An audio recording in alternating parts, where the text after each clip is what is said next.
कि रेसलमेनिया में कितने सारे मोमेंट्स क्रिएट होते हैं, कितनी सारी हैप्पी एंडिंग्स हमें देखने को मिलती है, कितने सारे अंडरडॉग्स राइज करते हैं। पहले भी काफी सारों को देखा है ना हमने, जिन्होंने स्ट्रगल किया, फाइनली टाइटल जीती, बट हैप्पी एंडिंग के बाद की स्टोरी सबके लिए अच्छी नहीं रहती। एंड ऐसी 10 सुपरस्टार्स मैं आपको बताने वाला हूँ इस वीडियो में, जिन्होंने की रेसलमेनिया में फाइनली एक बहुत ही बड़ा मोमेंट क्रिएट किया था टाइटल जीत के, लेकिन उस टाइटल के साथ उन्होंने अपना रेन बहुत ही ज्यादा खराब दिया। So let's start with the first one, जिसपे कि मैंने रखा है कॉफी किंगस्टन को। याद ही आपको पूरी स्टोरी, पूरी जर्नी कॉफी किंगस्टन की, कैसे एलिमिनेशन चेंबर में कमाल की परफॉर्मेंस देके उनकी स्टोरी शुरू हुई थी against Daniel Bryan, and finally WrestleMania 35 में जाके उन्होंने डेनियल ब्रायन को हरा भी दिया था फॉर द डब्ल्यूडब्ल्यूई चैंपियनशिप। कितना कमाल का मोमेंट था, कितना जॉयफुल मोमेंट था, सिर्फ कॉफी किंगस्टन के लिए नहीं, पूरी न्यू डे के लिए, बैकस्टेज पे उन सारे सुपरस्टार्स के लिए जो कि बैक कर रहे थे कॉफी को। लेकिन कॉफी के चैंपियन बनने के बाद क्या हुआ, उसके आगे की स्टोरी तो आप सबको पता ही है। उन्होंने इतनी लैकलस्टर सी फ्यूड्स दी, इतने लैकलस्टर से मैचेस दिए कि बिल्कुल मजा ही नहीं आया कभी देखने में। एंड उनका रेन खत्म भी किस तरह हुआ था वो तो आप सबको याद ही होगा। ब्रॉक लेसनर ने उन्हें बस 6 सेकंड्स में हरा दिया था। तो क्या ही फायदा हुआ उनके इस रेसलमेनिया 35 पे बड़े मोमेंट को क्रिएट करने का। चलो अब इनसे नेक्स्ट सुपरस्टार की तरफ मैं चलता हूं, जिसपे की है रे मिस्टीरियो। एडी गिरेरो की अनफॉर्चुनेट डेथ के बाद डब्ल्यूडब्ल्यूई ने ट्रिगर पुल किया अपना रे मिस्टीरियो पे। उन्होंने 2006 की रॉयल रंबल भी रे मिस्टीरियो को जितवाई, एंड फाइनली उन्होंने रेसलमेनिया 22 में रे को वर्ल्ड चैंपियनशिप मैच में भी डाला against Kurt Angle and Randy Orton, 2 of the all time greats. And उस मैच में रे मिस्टीरियो ने फाइनली दोनों सुपरस्टार्स को हरा के वो वर्ल्ड टाइटल कैप्चर भी कर ली थी। लेकिन उसके साथ उनका रेन कैसा रहा था वो आपको पता है, बहुत ही खराब। ज्यादा टाइम उनके पास टाइटल रही भी नहीं थी, और ना ही उन्होंने कोई अच्छे खासे मैचेस दिए थे बीच में। बहुत ही भुला देने वाला रेन था। चलो अब इनसे नेक्स्ट वन की तरफ मैं चलता हूं, जिसपे की है अल्बर्टो डेल रियो। रेसलमेनिया 29 में उन्होंने जैक स्वैगर के अगेंस्ट कंपीट किया था for the world heavyweight championship. सोचो यार, जैक स्वैगर टाइटल रही उनके पास, अच्छा खासा मोमेंट बना, लेकिन आगे का क्या, ऐसा वाहियात घटिया फालतू रेन मैंने अपनी जिंदगी में नहीं देखा था भाई साहब। सोचो अगर world title WWE Jack Swagger पे डाल रही है, उसके बाद अल्बर्टो के पास जा रही, तो क्या ही प्लान्स होंगे उनके, वो तो समझ आ ही रहा होगा आपको। ठीक है, तो मुझे लगता है इसके बारे में ज्यादा आपको बताने की जरूरत है भी, जब आपने बिल्कुल इंटरेस्टेड होना ही नहीं है। थोड़ी इंटरेस्टिंग वालों की तरफ मैं चलता हूँ, जो कि आपने भी देखे होंगे, आपको भी याद होंगे। रेसलमेनिया 35 याद है, जिसमें कि हमें मैच देखने को मिला था Seth Rollins versus Brock Lesnar का for the universal championship. Seth Rollins ने उस साल की रॉयल रंबल को जीता था। ब्रॉक के अगेंस्ट एक फ्यूड दी थी, राइवलरी रही थी उनकी, अच्छी खासी राइवलरी के बाद फाइनली हमें मैच देखने को मिला था इन दोनों सुपरस्टार्स का। लेकिन इस मैच में क्या होता है, ओपनर मैच था मेनिया का, सिर्फ 3-4 मिनट में खत्म हो गया था ये मैच। डब्ल्यूडब्ल्यूई ने इस यूनिवर्सल चैंपियनशिप मैच को इतनी सी लेंथ दी थी, जिससे कि आप समझ ही सकते हो कि भाई कितना ही केयर कर रहे थे वो। उनको बस टाइटल हैंड चेंज करना था, वो उन्होंने कर दिया फटाफट। अच्छा मैच भी नहीं बोल सकते उस मैच को, खराब भी नहीं बोल सकते, बहुत मीडियोकर सा मैच था। बट उसके बाद का जो सेथ रॉलिंस ने रेन दिया, उसे तो हम मीडियोकर के कैटेगरी में भी नहीं डाल सकते, वो तो बेकार था। पूरे साल उन्होंने फालतू फ्यूड्स दी हैं अगेंस्ट बैरन कॉर्बिन, फिर बेकी लिंच के साथ यूनाइट हो गए, मिक्स टैग टीम मैचेस देने लग गए, पता नहीं क्या ही चीजें चल रही थी। एंड उसी रेन में उन्होंने हेल इन अ सेल में जो फील्ड के अगेंस्ट मैच था वो भी दिया है। उस मैच से तो आप अंदाजा लगा ही सकते हो कितना खराब रेन रहा था उनका। डब्ल्यूडब्ल्यूई को खुद समझ नहीं आ रहा था कि उनके साथ करना क्या है। शुक्र उन्हें जल्दी समझ आ गया, उनसे टाइटल हरवाई डब्ल्यूडब्ल्यूई ने उसके बाद, और उनका हील टर्न कर दिया, नहीं तो फिर चीजें और ज्यादा खराब ही होती जाती। चलो अब इनसे नेक्स्ट सुपरस्टार की तरफ मैं चलता हूँ, ऑन नंबर 6, जिसपे की है the Viper, the Apex Predator Randy Orton. तौबा तौबा तौबा, इसकी तो क्या ही बात करनी यार। इतनी इंटरेस्टिंग फ्यूड, इतनी कमाल की राइवलरी, और बहुत ही बेकार मैच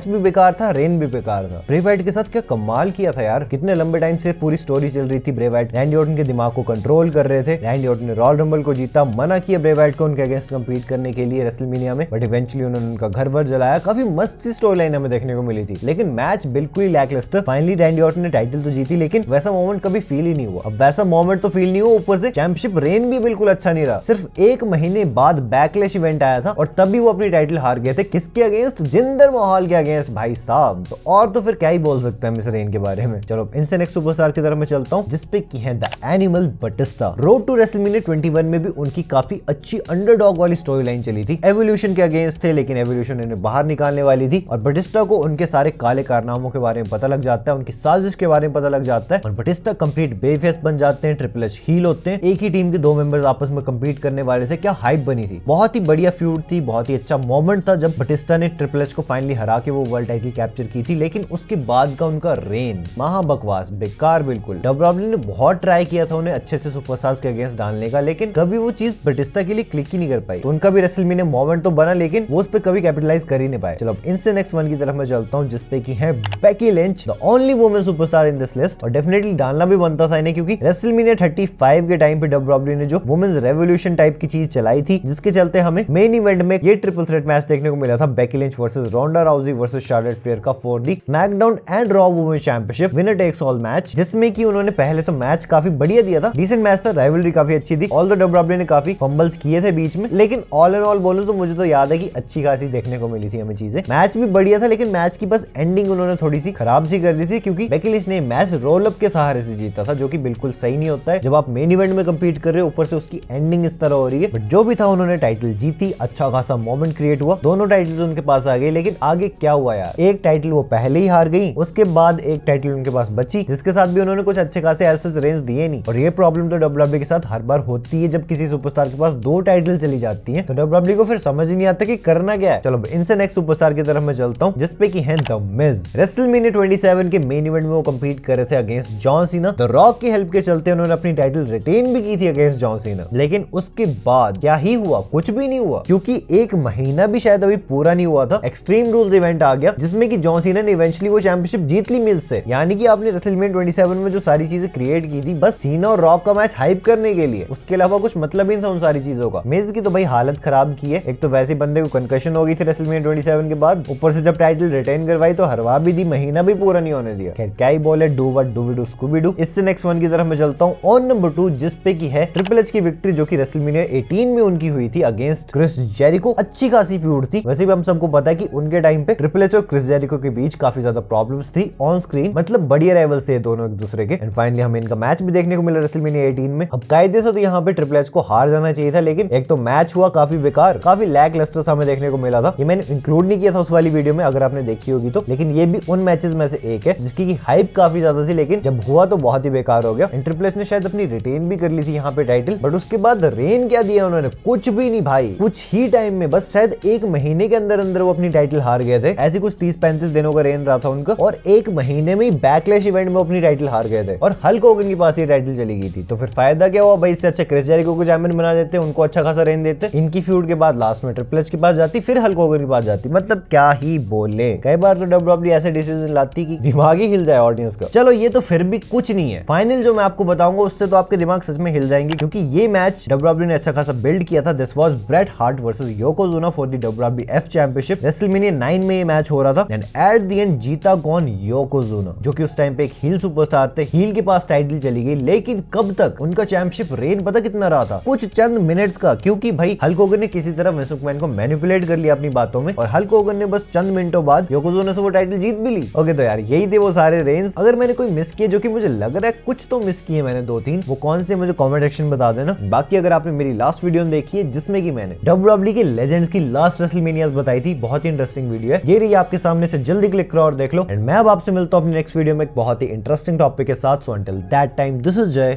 साइनिंग आउट।